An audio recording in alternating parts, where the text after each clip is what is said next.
Bravo 229er, begin reduction mode now. 3, 2, 1.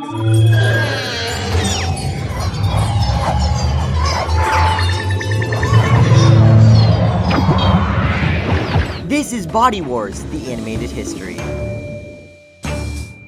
Body Wars was a simulator attraction located in the Wonders of Life Pavilion. Credited as the first thrill ride in Epcot, there were high hopes for this ride.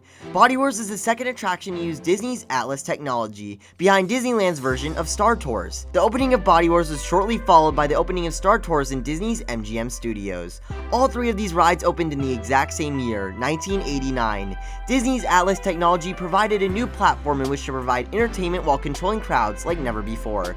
These 26-ton 40-person cabins had 6 hydraulic actuators to provide a broad range of movement. The platforms for getting on and off the ride would rise above the simulator's range of motion, helping to contain the simulators in small spaces. A health pavilion was in the works since the original development of Epcot. The original plans for the Wonders of Life contained an e-ticket attraction called the Incredible Journey Within. This would be an omni-mover attraction similar to the ride systems of the Haunted Mansion and the Little Mermaid.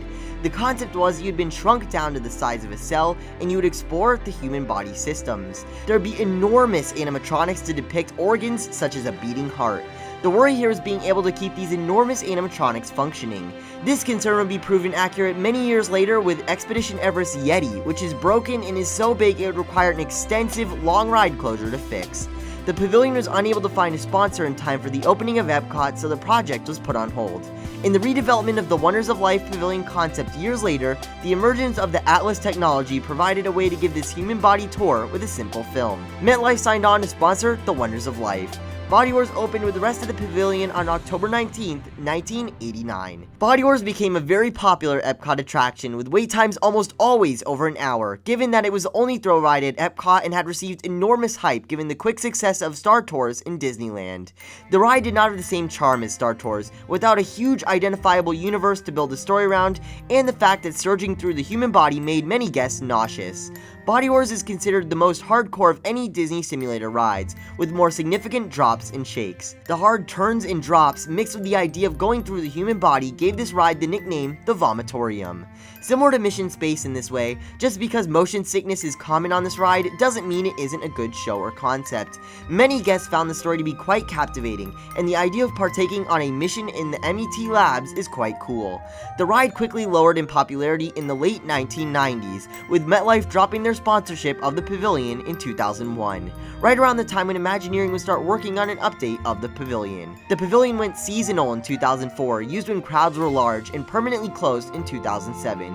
The pavilion has since been used as an event space for private parties, as well as a space used for storage, seminars, and merchandise sales during Food and Wine, as well as the Flower and Garden Festival. The true state of Body Wars became a mystery since the entrances and exits were boarded up with a single door to enter locked. Rumors circulated about the simulators being moved to Hong Kong for Star Tours, but if 4 26-ton simulators were moved, a guest or cast member would have snapped a picture at the least. It was later suspected that the simulators were used for the testing of Star Tours The Adventure Continues at Disney's Hollywood Studios. The real fate of at least one simulator surfaced in 2013, with a single photograph of an empty cement enclosure with random debris on the bottom. The photographed enclosure's shape matches with the Atlas simulator room blueprints and goes to prove that at least one simulator has been dismantled and removed.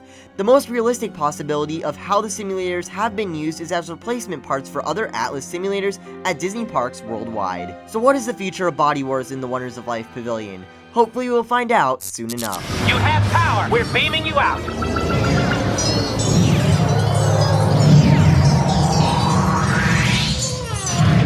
Thanks for watching, have a magical day.